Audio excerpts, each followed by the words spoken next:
ನನ್ನ ಮಗುವನ್ನು ಬದುಕಿಸಿ ಅಂತ ಹೇಳುವ ಒಂದು ತಾಯಿ ಹೆಸರು ಫಾತಿಮಾ ಅಂತ. ಅಂದ್ರೆ ಅವರು ಪ್ರಜ್ಞೆ ಇರ್ಲಿಲ್ಲ, ಬಟ್ ಮಗು ಅಂತ ಹೇಳಿ ಕನ್ವರಿಸ್ತಾ ಇದ್ರು. ನಾನು ಹೋಗಿ ಒಂದ್ 2-3 ಸಲ ತೋರಿಸಿ, ನಿಮ್ಮ ಮಗು ಸೇಫ್ಟಿ ಆಗಿದೆ ಮೇಡಮ್, ನನ್ನ ಕೈಯಲ್ಲಿ ಉಂಟು ಅಂತ.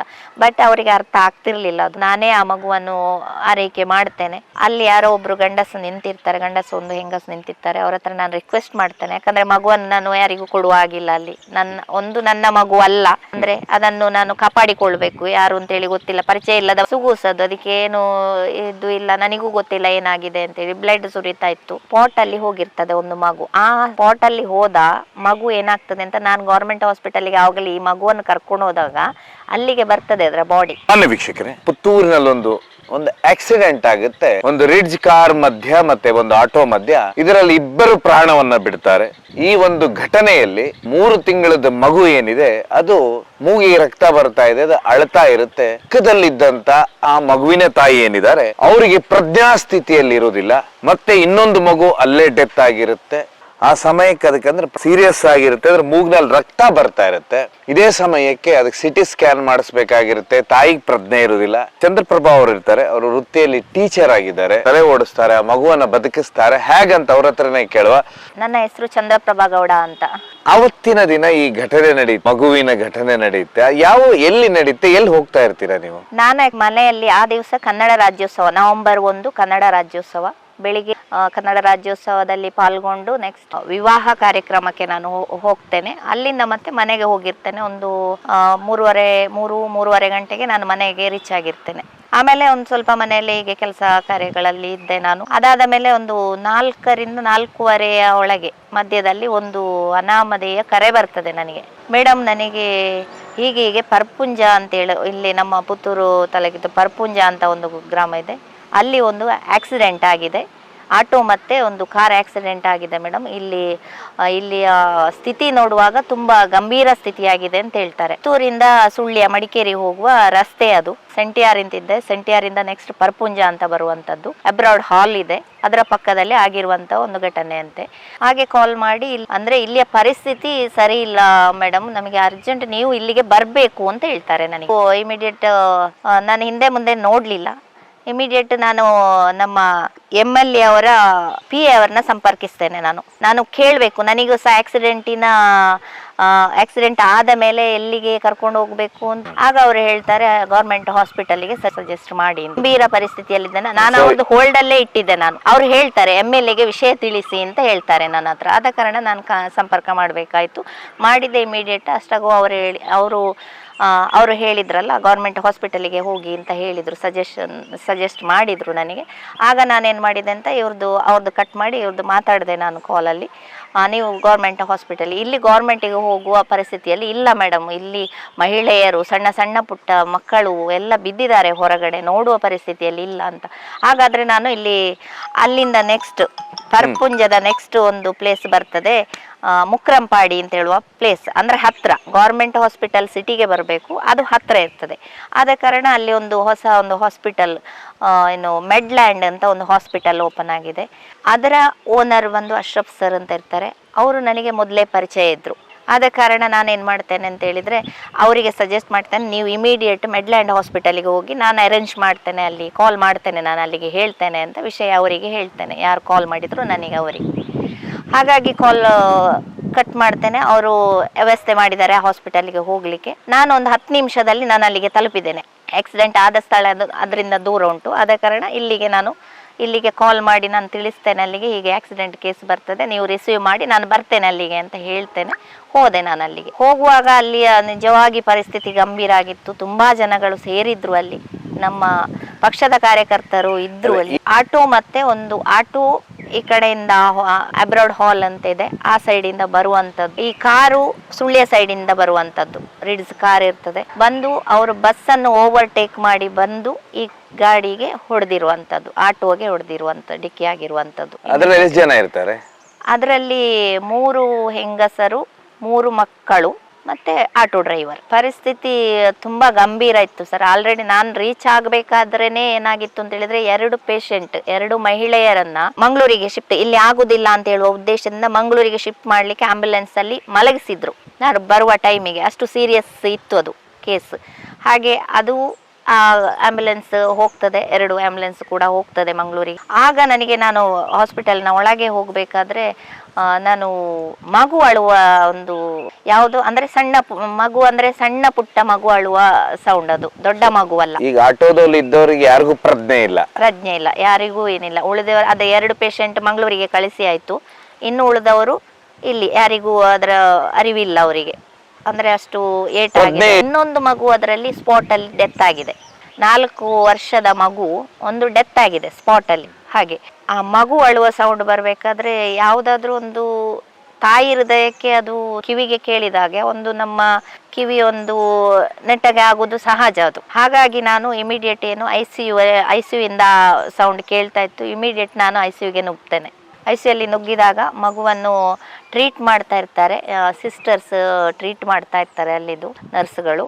ಆಗ ನಾನು ಹೋಗಿ ನೋಡುವಾಗ ಮೂಗಲ್ಲಿ ಬ್ಲಡ್ ಬರ್ತಾ ಇರ್ತದೆ, ಕಣ್ಣಿನ ಹತ್ರ ಒಂದು ಗಾಯ, ತುಂಬಾ ದೊಡ್ಡ ಮಟ್ಟಿನಲ್ಲಿ ಗಾಯ ಆಗಿತ್ತು. ಹಾಗಾಗಿ ಮಗು ತುಂಬಾ ಅಳ್ತಾ ಇತ್ತು. ಇಮಿಡಿಯೇಟ್ ಹೋಗಿ ನಾನು ಎತ್ತಿಕೊಂಡೆ ಮಗುವನ್ನು. ಸಿಸ್ಟರ್ಗಳಿಗೂ ಹೇಳಿದ ಹಾಗೆ ಡಾಕ್ಟರ್ ಅಲ್ಲಿ ಇರ್ತಾರೆ, ಅವರಿಗೆ ನಾನು ಹೇಳ್ತೇನೆ, ಎತ್ತಿಕೊಂಡೆ ಡಾಕ್ಟರ್ ಹತ್ರ ಹೋಗಿ ಹೇಳ್ತೇನೆ, ಮೊದಲು ಈ ಮಗುವನ್ನು ಟ್ರೀಟ್ ಮಾಡಿ ನೀವು, ಯಾಕಂದ್ರೆ ಸಣ್ಣ ಮಗು, 3 ರಿಂದ 4 ತಿಂಗಳ ಒಳಗಿನ ಮಗು ಅದು. ಅದಕ್ಕೆ ಅಂದ್ರೆ ನೋವನ್ನು ತಡ್ಕೊಳ್ಳುವ ಶಕ್ತಿ ಇಲ್ಲ. ಈ ದೊಡ್ಡವರಾದ್ರೆ ಒಂದು ಸ್ವಲ್ಪ ತಡ್ಕೊಳ್ಳುವ ಒಂದು ಶಕ್ತಿ ಉಂಟು ನಮಗೆ. ಹಾಗಾಗಿ ನಾನು ಆ ಮಗುವನ್ನು ಫಸ್ಟಿಗೆ ನೀವು ಟ್ರೀಟ್ ಮಾಡಿ ಅಂತ ನಾನು ಹೇಳ್ತೇನೆ ಅವರಿಗೆ. ಅದೇ ರೀತಿ ಆ ಡಾಕ್ಟರ್ ಕೂಡ ನನ್ನ ಒಂದು ಮಾತಿಗೆ ಸ್ಪಂದನೆ ಕೊಟ್ಟು ಇಮಿಡಿಯೇಟ್ ಟ್ರೀಟ್ ಮಾಡ್ಲಿಕ್ಕೆ ಶುರು ಮಾಡ್ತಾರೆ. ಆಗ ಆ ಮೂಗಿನಲ್ಲಿ ಬ್ಲಡ್ ಬರ್ತಾ ಇರುವ ಕಾರಣ ಅವರು ಹೇಳ್ತಾರೆ ನನ್ನ ಹತ್ರ, ನೀವೊಂದು ಸಿಟಿ ಸ್ಕ್ಯಾನ್ ಮಾಡಿಸಿ ಬನ್ನಿ ಮಗುವಿಗೆ. ಅಂದ್ರೆ ಈ ಹೊಸದಾಗಿ ಓಪನ್ ಆಗಿರುವ ಒಂದು ಹಾಸ್ಪಿಟಲ್ ಆದ ಕಾರಣ ಆ ಸಿಟಿ ಸ್ಕ್ಯಾನ್ ನ ವ್ಯವಸ್ಥೆ ಇನ್ನು ಆಗ್ತಾ ಉಂಟಷ್ಟೇ, ಈಗ ಆಗ್ತಾ ಉಂಟಲ್ಲಿ, ಆದ ಕಾರಣ ಇರಲಿಲ್ಲ ಅಲ್ಲಿ. ಆಗ ಇಲ್ಲಿ ಅವ್ರು ಹೇಳ್ತಾರೆ, ಹಾಸ್ಪಿಟಲ್ ನಿಂದ ನನಗೆ ಒಂದು ಚೀಟಿಯನ್ನು ಬರ್ಕೊಡ್ತಾರೆ, ಗೌರ್ಮೆಂಟ್ ಹಾಸ್ಪಿಟಲ್ಗೆ ನೀವು ಕರ್ಕೊಂಡೋಗಿ ಸಿಟಿ ಸ್ಕ್ಯಾನ್ ಮಾಡಿಸಿ ಬನ್ನಿ ಅಂತ ಹೇಳ್ತಾರೆ. ಅದೇ ರೀತಿ ನಾನು ಏನ್ ಮಾಡ್ತೇನೆ, ಮಗುವನ್ನು ಇಮಿಡಿಯೇಟ್ ನಾನು ಎತ್ತಿಕೊಳ್ತೇನೆ. ಅಲ್ಲಿ ಯಾರು ಮಹಿಳೆಯರು ಇರಲಿಲ್ಲ ಇನ್ನೊಂದು, ಯಾಕಂದ್ರೆ ಇದ್ದವರು ಯಾರಿಗೂ ಪ್ರಜ್ಞೆ ಇರಲಿಲ್ಲ, ಇಲ್ಲ ಮಗುವಿನ ತಾಯಿಗೆ ಪ್ರಜ್ಞೆ ಇರಲಿಲ್ಲ. ಇನ್ನೊಂದು ಆಟೋ ಡ್ರೈವರ್ ಇದ್ರು, ಆಟೋ ಡ್ರೈವರಿಗೂ ಕೈ ಮತ್ತೆ ಕಾಲು ಫ್ರಾಕ್ಚರ್ ಆಗಿದೆ, ಅವರು ಆ ಪರಿಸ್ಥಿತಿಯಲ್ಲಿಲ್ಲ. ಇನ್ನು ಆಟೋ ಡ್ರೈವರ್ನ ಇನ್ನೊಂದು ಮಗು ಇರ್ತದೆ, ಆ ಮಗುವಿಗೂ ಕಾಲು ಒಂದು ಫ್ರಾಕ್ಚರ್, ಕೈ ಒಂದು ಫ್ರಾಕ್ಚರ್ ಆಗಿದೆ, ಸಣ್ಣ ಮಗು, ಅದು ಸಹ ಒಂದು 1 ರಿಂದ 2 ವರ್ಷದ ಮಗು ಅದು. ಹಾಗಾಗಿ ನಾನು ಏನ್ ಮಾಡ್ತೇನೆ, ಅಲ್ಲಿ ಹಿಂದೆ ಮುಂದೆ ನಾನು ನೋಡ್ಲಿಲ್ಲ, ಆ ಹಿಂದೆ ಮುಂದೆ ನೋಡೋ ಪರಿಸ್ಥಿತಿ ನನಗೆ ಅಂದ್ರೆ ಆ ಯೋಚನೆ ಮಾಡ್ಲಿಲ್ಲ ನಾನು. ಯಾಕಂದ್ರೆ ಗಂಡಸರಿದ್ರು, ಫುಲ್ ಗಂಡಸರು ಇರ್ತಾರೆ ಅಲ್ಲಿ. ಆ ಮಗುವನ್ನು ಗಂಡಸರ ಕೈಗೆ ಕೊಡುವುದು ಸಮಂಜಸ ಅಲ್ಲ ಅಂತ ನನಗೆ ನಾನು ತಾಯಿಯಾಗಿ ನಾನು ಅದನ್ನ ತಿಳ್ಕೊಳ್ತೇನೆ. ಹಾಗಾಗಿ ನಾನು ಇಮಿಡಿಯೇಟ್ ಯಾರ ಹತ್ರನೂ ಕೇಳುವುದಿಲ್ಲ, ಡೈರೆಕ್ಟ್ ನಾನು ಮಗುವನ್ನು ಎತ್ತಿಕೊಳ್ತೇನೆ. ಅಲ್ಲಿ ಅವರೊಂದು ಇಲ್ಲಿಗೆ ನನಗೆ ಚೀಟಿಯನ್ನು ಬರೆದು ಕೊಡ್ತಾರೆ, ಇಲ್ಲಿಗೆ ಗವರ್ಮೆಂಟ್ ಹಾಸ್ಪಿಟಲ್. ಹಾಗೆ ನಾನು ತಗೊಂಡು ಬರ್ತೇನೆ. ಆಂಬ್ಯುಲೆನ್ಸ್ ಅಲ್ಲಿ ಕೂತ್ಕೊಳ್ಳಿ, ಎದುರುಗಡೆ ಒಂದು ಆಂಬ್ಯುಲೆನ್ಸ್ ಇರ್ತದೆ, ಆಂಬ್ಯುಲೆನ್ಸ್ ಅಲ್ಲಿ ಹತ್ತಿ ಕೂರ್ತೇನೆ. ನಾನು ಕೂರ್ಬೇಕಾದ್ರೆ ನನಗೆ ಆಂಬ್ಯುಲೆನ್ಸ್ ಯಾರು ಡ್ರೈವರ್ ಏನು ಅಂತ ನನಗೂ ಗೊತ್ತಿಲ್ಲ. ಆಗ ನಾನು ಅಲ್ಲಿ ಕೂತು ಆಂಬ್ಯುಲೆನ್ಸ್ ಅಲ್ಲಿ ಮಗುವನ್ನು ಹಿಡ್ಕೊಂಡು ಕೂತ ಮೇಲೆ ಹೇಳ್ತೇನೆ, ಯಾರು ಡ್ರೈವರ್ ಇದ್ದೀರಾ ಬನ್ನಿ ಕೂತ್ಕೊಳ್ಳಿ, ಒಂದು ಹಾಸ್ಪಿಟಲ್ಗೆ ಹೋಗುವ ಅಂತ ಹೇಳುವಂಥದ್ದನ್ನು ನಾನು ಹೇಳ್ತೇನೆ. ಹಾಗೆ ಅವರು ಇಮಿಡಿಯೇಟ್ ನನ್ನ ಕರೆಗೆ ಹೋಗೊಟ್ಟು ಅವರು ಬರ್ತಾರೆ. ಬಂದು ಅವರು ಸಂಪಾಜೆ, ಅವರು ಆಂಬ್ಯುಲೆನ್ಸ್ ಡ್ರೈವರ್, ಅವರಿಗೆ ಪುತ್ತೂರಿನಲ್ಲಿ ಒಳಗೆ ಅಂದ್ರೆ ಸಿಟಿಯ ಒಳಗೆ ಹೋಗಿ ಅವರಿಗೆ ಅಷ್ಟು ಮಾಹಿತಿ ಇಲ್ಲ. ಹಾಗಾಗಿ ನಾನೇ ಗೌರ್ಮೆಂಟ್ ಹಾಸ್ಪಿಟಲ್ಗೆ ದಾರಿಯನ್ನು ಹೇಳಿ ಅವರನ್ನು ಕರ್ಕೊಂಡು ಹೋಗ್ತೇನೆ. ಅಲ್ಲಿ ಹೋದಾಗ ಡಾಕ್ಟರ್ ಅಂತ ಇರ್ತಾರೆ, ಅವರು ಮಾತಾಡಿಸ್ತಾರೆ, ಏನಾಯ್ತು ಮೇಡಮ್ ಅಂತೇಳಿ. ಆಗ ನಾನು ಹೇಳ್ತೇನೆ, ಮಗು ಹೀಗೆ ಆಗಿದೆ, ಆಕ್ಸಿಡೆಂಟ್ ಕೇಸ್ ಇದು, ಹಾಗೆ ಒಮ್ಮೆ ಸಿಟಿ ಸ್ಕ್ಯಾನ್ ಮಾಡಿಸ್ಬೇಕಿತ್ತು ನನಗೆ ಅಂತ. ಆದ್ರೆ ಅಲ್ಲಿ ಸಿಟಿ ಸ್ಕ್ಯಾನ್ ನ ವ್ಯವಸ್ಥೆ ಇರಲಿಲ್ಲ ಗೌರ್ಮೆಂಟ್ ಹಾಸ್ಪಿಟಲ್ ಅಲ್ಲಿ. ಯಾಕಂದ್ರೆ ಹಳೇದಾದ ಹಾಸ್ಪಿಟಲ್ ಅದು. ಆಲ್ರೆಡಿ ನಮ್ಮ MLA ಅವರು, ಈಗ ಗೊತ್ತಿರ್ಬೋದು, ನಿಮಗೆ ಕೂಡ ಗೊತ್ತಿರ್ಬೋದು, ಅದೇ ಕಾರಣಕ್ಕಾಗಿ ಅವರು ಮೆಡಿಕಲ್ ಕಾಲೇಜ್ ಬರಬೇಕು, ನಮ್ಮಲ್ಲಿ ಮೆಡಿಕಲ್ ಹಾಸ್ಪಿಟಲ್ ಆಗಬೇಕು ಅಂತ ಹೇಳುವ ಉದ್ದೇಶದಿಂದ ಈ ವ್ಯವಸ್ಥೆಗಳಿಲ್ಲ. ಎಷ್ಟೋ ಜೀವಗಳು ಹೀಗೆ ಕಂಗಾಲಾಗಿ ಮರಣ ಪಡ್ತಾರೆ, ಆಕ್ಸಿಡೆಂಟ್ ಇಂದಾಗಿ ಆಗ್ಲಿ, ಯಾವುದೇ ಬೇರೆ ವಿಧದ ರೋಗಗಳಿಗೆ ತುತ್ತಾಗಿ ಜೀವ ಕಳ್ಕೊಳ್ತಾರೆ. ಆದ್ರಿಂದ ಅವರು ಅದನ್ನು ಮನಗಂಡು ಅವರು ಈಗ ನಮ್ಮ ಮೆಡಿಕಲ್ ಕಾಲೇಜ್, ಪುತ್ತೂರಿಗೆ ಮೆಡಿಕಲ್ ಕಾಲೇಜ್ ಅನ್ನು ನಮ್ಮ ಸರ್ಕಾರದ ಜೊತೆ ಬೇಡಿಕೆ ಇಟ್ಟು, ಸರ್ಕಾರ ನಮ್ಮ ಶಾಸಕರ ಬೇಡಿಕೆಗೆ ಸ್ಪಂದನೆ ಕೊಟ್ಟು ಈಗ ಮೆಡಿಕಲ್ ಕಾಲೇಜ್ ಮಾಡ್ತಾ ಇದ್ದಾರೆ. ಆ ಮಗುನ ಅಲ್ಲಿಂದ ಏನಾಗ್ತದೆ ಅಂತ ಹೇಳಿದ್ರೆ, ಮಗು ತುಂಬಾ ಅಳ್ಳಿಕ್ಕೆ ಶುರು ಮಾಡ್ತಾ ಇತ್ತು, ಇಲ್ಲಿಂದಲೇ ಅಳ್ತಾ ಇತ್ತು ಮಗು. ನಾನು ಮತ್ತೆ ಈ ಗಾಡಿಯಲ್ಲಿ ಹೋಗುವಾಗ ಮಕ್ಕಳು ಒಂದ್ ಸ್ವಲ್ಪ ನಿದ್ದೆ ಮಾಡ್ತವೆ. 3 ತಿಂಗಳ ಮಗು ಹಾಲು ಬೇಕಾಗುತ್ತೆ. ಹೌದು, ಹಾಲು ಬೇಕಾಗ್ತದೆ. ಅಂದ್ರೆ 4:15 4 ರಿಂದ 4:15 ಮಧ್ಯೆ ಆಕ್ಸಿಡೆಂಟ್ ಆಗಿದೆ. ನಾನು ಹಾಸ್ಪಿಟಲ್ ಇಂದ ಮಗುವನ್ನು ಕರ್ಕೊಂಡು ಹೋಗುವಾಗ ಒಂದು 6 6:30 7 ಗಂಟೆಯ ಮಧ್ಯದಲ್ಲಿ. ಅಲ್ಲಿ 2-3 ತಾಸು ಆಯ್ತು. 3 ತಾಸು ಪ್ರತಿ ಹಾಲಿಲ್ಲ. ಮಗುವಿಗೆ 2 ಗಂಟೆಗೊಮ್ಮೆ ಹಾಲು ಕುಡಿಸ್ಬೇಕು. ಆದ ಕಾರಣ ನಾನು ಏನ್ ಮಾಡ್ತೇನೆ ಅಂತ ಹೇಳಿದ್ರೆ, ಅಲ್ಲಿ ಯಾರೋ ಒಬ್ರು ಗಂಡಸು ನಿಂತಿರ್ತಾರೆ, ಗಂಡಸು ಒಂದು ಹೆಂಗಸು ನಿಂತಿರ್ತಾರೆ, ಅವ್ರ ಹತ್ರ ನಾನು ರಿಕ್ವೆಸ್ಟ್ ಮಾಡ್ತೇನೆ. ಯಾಕಂದ್ರೆ ಮಗುವನ್ನು ನಾನು ಯಾರಿಗೂ ಕೊಡುವ ಆಗಿಲ್ಲ ಅಲ್ಲಿ. ನನ್ನ ಮಗು ಅಲ್ಲ, ಅಂದ್ರೆ ಅದನ್ನು ನಾನು ಕಾಪಾಡಿಕೊಳ್ಬೇಕು. ಯಾರು ಅಂತ ಹೇಳಿ ಗೊತ್ತಿಲ್ಲ, ಪರಿಚಯ ಇಲ್ಲದ ಆಕ್ಸಿಡೆಂಟ್ ಅಲ್ಲಿ ಬಿದ್ದಿರುವಂತ ಮಗು ಅದು. ಆದ ಕಾರಣ ನಾನು ಯಾರಿಗೂ ಕೊಡುವ ಹಾಗೆ ಇಲ್ಲ. ಹಾಗಾಗಿ ನಾನು ಏನ್ ಮಾಡ್ತೇನೆ ಅಂತ ಹೇಳಿದ್ರೆ, ಅವ್ರ ಹತ್ರ ರಿಕ್ವೆಸ್ಟ್ ಮಾಡ್ತೇನೆ, ನನಗೆ ಒಂದು ಫೀಡಿಂಗ್ ಬಾಟಲ್ ಮತ್ತೆ ಒಂದು ಲ್ಯಾಕ್ಟೋಜನ್ ಅನ್ನು ತಂದು ಕೊಡ್ಬೋದಾ ಅಂತ ಮೆಡಿಕಲ್ ಇಂದ. ಅವರು ಇಮಿಡಿಯೇಟ್ ಅದಕ್ಕೂ ಸ್ಪಂದನೆ ಮಾಡ್ತಾರೆ. ಅವರು ಕೂಡ ಸ್ಪಂದನೆ ಮಾಡಿ ಇಮಿಡಿಯೇಟ್ ನನಗೆ ತಂದು ಕೊಟ್ಟರು ಲ್ಯಾಕ್ಟೋಜನ್ ಮತ್ತೆ ಇದನ್ನು ಫೀಡಿಂಗ್ ಬಾಟಲ್ ಅನ್ನ. ಹಾಗೆ ಅಲ್ಲಿ ಹಾಸ್ಪಿಟಲ್ ಅಲ್ಲಿ ಬಿಸಿ ನೀರಿನ ವ್ಯವಸ್ಥೆ ಸಹ ನನಗೆ ಕೊಡ್ತಾರೆ, ಅಲ್ಲಿರೋ ನರ್ಸ್ಗಳು ಕೊಡ್ತಾರೆ. ಲ್ಯಾಕ್ಟೋಜನ್ ಅನ್ನ ಮಗುವಿಗೆ ನಾನು ಕುಡಿಸ್ತೇನೆ.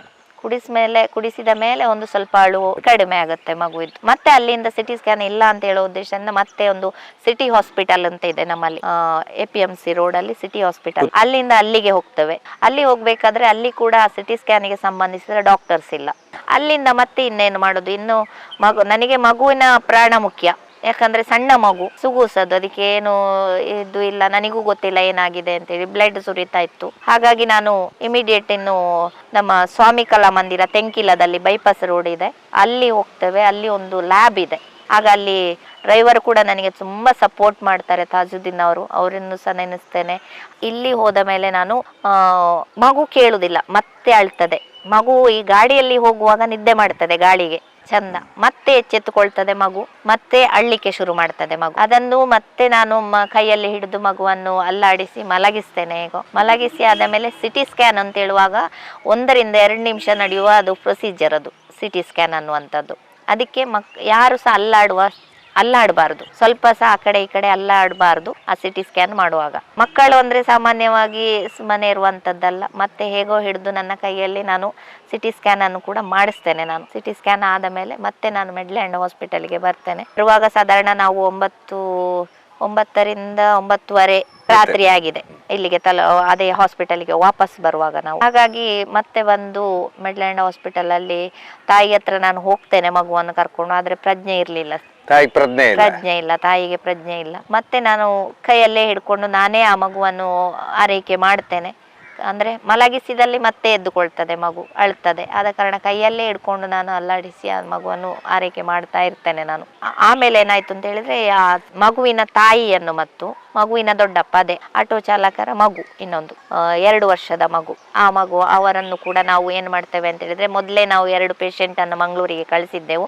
ಇನ್ನು ಎಲ್ಲರೂ ಒಂದೇ ಕಡೆಯಲ್ಲಿ ಸೇಫ್ಟಿ ಆಗಿ ಇರ್ಲಿ ಅಂತ ಹೇಳುವ ಉದ್ದೇಶದಿಂದ ಇಲ್ಲಿಂದ ಮಂಗಳೂರಿಗೆ ನಾವು ಶಿಫ್ಟ್ ಮಾಡ್ತೇವೆ ಎಲ್ಲರನ್ನು. ಹೌದು, ಮನೆಯವರಿಗೆ ನಾನು ಕೊಡುದು ಅದು ಕರೆಕ್ಟ್ ಅನ್ನುವ ಉದ್ದೇಶದಿಂದ ನಾನು ಹೋಗಿ ತಾಯಿ ಹತ್ರವೇ ನಿಂತುಕೊಳ್ತೇನೆ ಮಗುವನ್ನು ಹಿಡ್ಕೊಂಡು ಒಳಗಡೆ. ಒಟ್ಟಾರೆಯಾಗಿ ಮಗುಗೆ ಏನಾಗಿತ್ತಂತೆ? ಸ್ಕ್ಯಾನ್ ಮಾಡಿಸ್ಲಿಲ್ಲ ಅಂದ್ರೆ ಏನಾಗ್ತಿತ್ತು?